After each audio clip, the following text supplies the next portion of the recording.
Alors, le corrigé du numéro 87, page 125. Donc, on avait une fonction f définie par f de x égale 5 fois x moins 7 fois x plus 5. Donc, on est bien du type a fois x moins x1 fois x moins x2. On voulait déterminer les variations de f ainsi que son extrémum. Donc, en gros, ici, il nous faut le tableau de variation de la fonction f. Alors, première chose qu'il faut regarder, c'est le signe de a, puisque c'est le signe de a qui va nous dire si on a une parabole contente ou pas contente. Ici, en l'occurrence, A étant positif, je sais à coup sûr que ma parabole, elle va être comme ça. Donc, je vais avoir une fonction décroissante, puis croissante. Donc, mon tableau de variation, il va ressembler à ça. Donc, on a une fonction,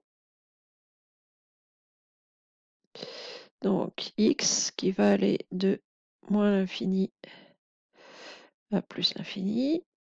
Il y a une valeur ici qu'il va falloir déterminer, mais donc les variations de f, je sais que j'ai une fonction qui va être d'abord décroissante, puis croissante.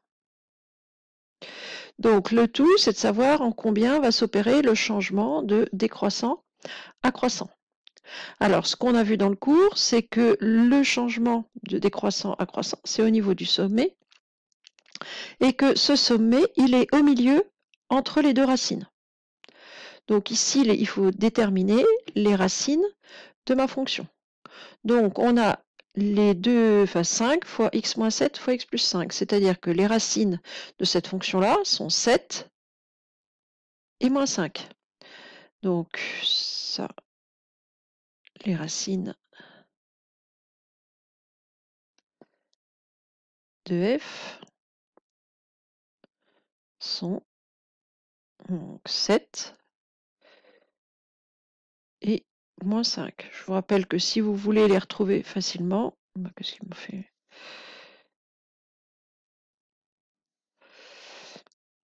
Pour les retrouver facilement, il suffit de résoudre rapidement hein, x moins 7 égale 0, qui va vous donner x1 égale 7, et puis la deuxième, x plus 5 égale 0, qui donne pour x2 la valeur 5 change de côté, moins 5.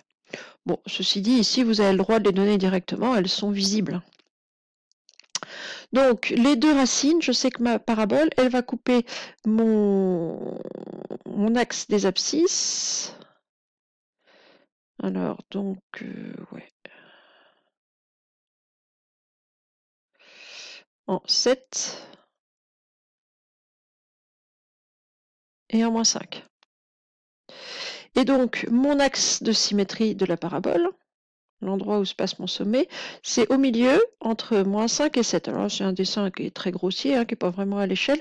Mais enfin, le milieu, le nombre qui est à égale distance entre moins 5 et 7, hein, alors il va être côté positif, il va être quelque part par là.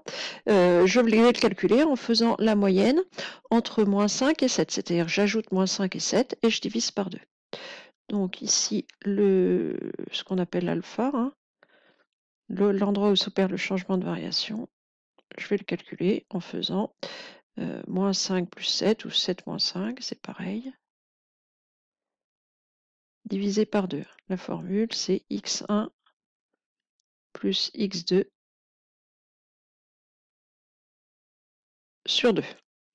Donc ici, alpha vaut 7 moins 5, ça fait 2, divisé par 2, ça fait 1. Donc mon changement de variation, je sais qu'il va se faire en 1.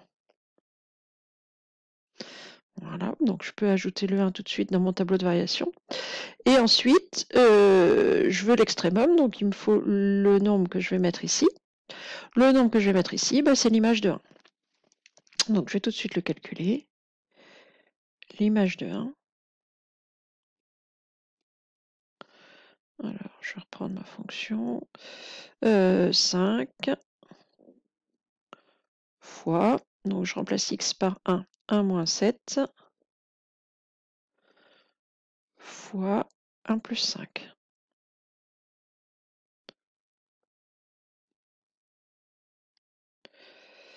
Donc ce qui va donner 5 fois moins 6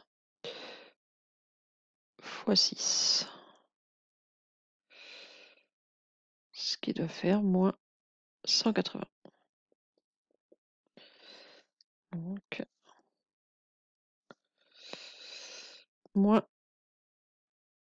180. Donc, mon croquis ici était quand même très très grossier. L'allure de la courbe en précisant l'axe de symétrie. Donc, l'allure de la courbe, elle est là, même si je vais peut-être la faire un petit peu mieux. Donc, l'axe de symétrie est en x égale 1. L'axe de symétrie, c'est la droite d'équation réduite x égale 1.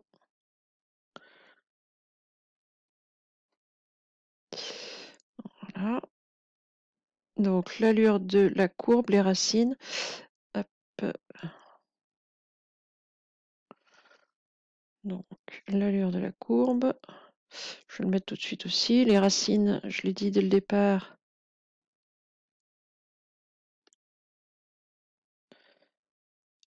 Sont 7 et moins 5.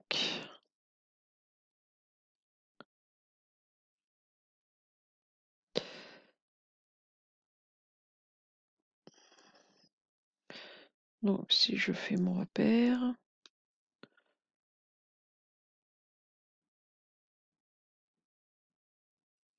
hop, alors on va descendre très bas. Alors je vais évidemment pas faire à l'échelle hein, parce que ça va pas être possible. On va y aller comme ça. 7, oui. Donc 7. C'est un peu moins loin de l'autre côté. Moins 5. L'axe de symétrie, il est en 1. Donc j'ai un axe de symétrie ici.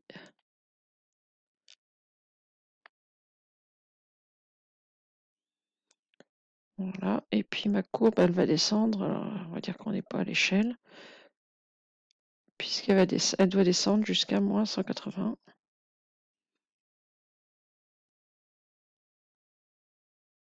Voilà. Bon, c'est pas terrible mon affaire. La symétrie est pas géniale. J'ai fait mon virage trop tôt, je recommence. J'essaie de vous faire ça un peu mieux quand même. Ça ressemble un peu à quelque chose.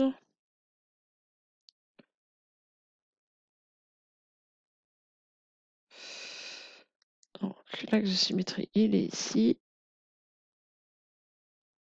Hop là. Bon, c'est pas tellement mieux. En tout cas, ici, on est au niveau moins 180.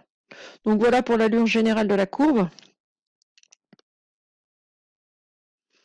Si je veux une courbe précise, hein, il va falloir faire un tableau de valeurs à la calculatrice. Les racines de f de x, je l'ai déjà fait. Et ensuite, le signe en fonction des valeurs de x. Ben, une fois que j'ai la courbe, le tableau de signe.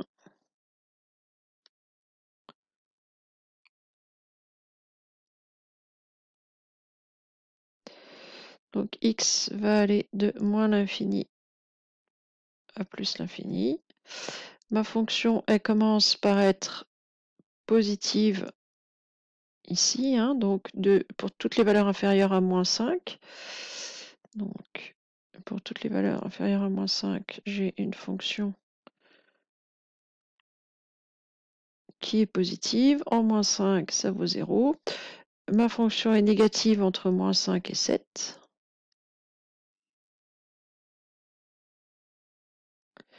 Et pour les valeurs de x supérieures à 7, ma fonction repasse positive.